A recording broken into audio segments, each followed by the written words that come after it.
அட என்னங்க இது வாழ்க்கை, கொடூரமானதுங்க, ரொம்ப கொடூரமானதுங்க.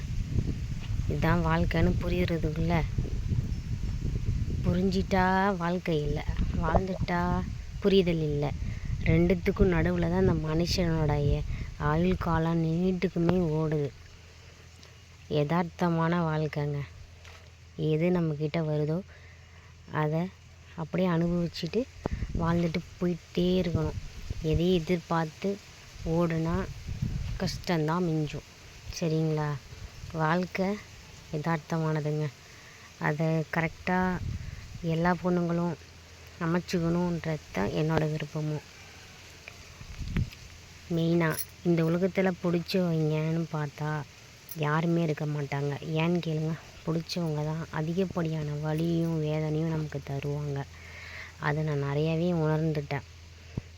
யார் ஒருத்தவங்க நமக்கு ரொம்ப பிடிக்கும், இல்லை என் வாழ்க்கையில் அவங்க ரொம்ப வேணும் அப்படின்னு நான் நினைக்கிறேனோ, அவங்களால கஷ்டங்களும் நிறைவில்லாத வாழ்க்கையும் சந்தோஷம் இல்லாத ஒரு மன நிம்மதியும் தான் நான் பார்த்துருக்கேன். அதனால் யாரையும் இந்த காலத்தில் நம்பாதீங்க, அவ்வளோதான். மெயினாக கூட இருக்க எல்லாத்தையுமே நான் யாரும் இவங்க அப்படின்னு சொல்ல வரல, எல்லாத்தையுமே தான் காமனாக சொல்ல வரேன். சரிங்களா? வாழ்க்கை எல்லாத்தையும் வெகு சீக்கிரமாக நம்மளை கற்றுக் கொடுத்துரும். முடிஞ்ச அளவுக்கு தனியாக எடுக்க பழகிக்கோங்க. யார்கிட்டையும் எதையும் ஷேர் பண்ணாதீங்க. நம்மக்கிட்ட இருக்க விஷயங்கள் எல்லாமே நமக்கு பொக்கிஷமானது தான். சரிங்களா? ஆனால் அது மற்றவங்களுக்கு அது நியூஸ், ஜஸ்ட்டு ஒரு நியூஸ். லைஃப்பில் இப்படின்றதுக்குள்ளே நமக்கான ஆபத்தான செயல்களை உணர வச்சுட்டு போயிட்டே இருப்பாங்க.